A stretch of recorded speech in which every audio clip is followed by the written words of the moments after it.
Hello friends, आप सभी को बिरोगा लाइफ यूट्यूब चैनल में स्वागत है।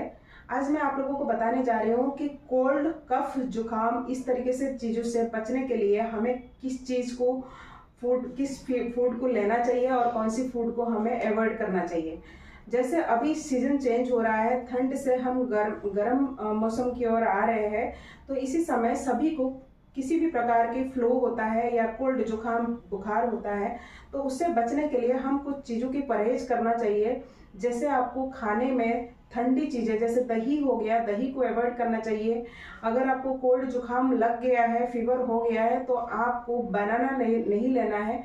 बनाना इसलिए नहीं लेना है, इसमें एक हिस्टामाइन नाम के एक तत्व मौजूद रहता है जो हमारे कोल्ड कफ को बढ़ा देता है। तो इसीलिए बनाना को आपको नहीं लेना है, इसको अवॉइड करना चाहिए। दही को अवॉइड करना चाहिए। आपको खट्टी फ्रूट्स को भी अवॉइड करना चाहिए। आपको बासी खाना, आपको स्पाइसी फूड को भी अवॉइड करना चाहिए।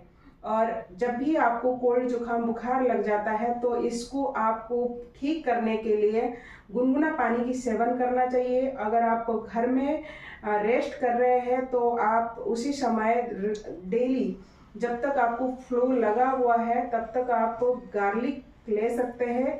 कच्चा गार्लिक अगर 1 या 2 पीस अगर आप चिबाकर खाते हैं खाली पेट सुबह, तो आपको काफ़ी हद तक आपको एंटी इन्फ्लामेशन, एंटी इन्फेक्शन जो है आपके शरीर को करने में हेल्प करता है।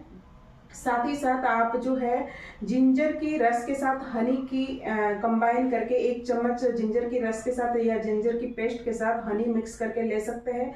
साथ ही साथ प्याज काट कर अगर उसमें आप नमक और काली मिर्च डालकर अगर उसका सेवन करते हैं, तो आपको काफ़ी हद तक हेल्प मिलता है। कोल्ड जुकाम बुखार से बचने के लिए आप अगर ये 3-4 छोटे छोटे नुस्खे अगर आप फॉलो करते हैं, तो आप बहुत अच्छे तरीके से अपने आप को ठीक कर सकते हैं। घर में रहकर बिना पैसे खर्च करके आप इससे बच सकते हैं। Thank you so much.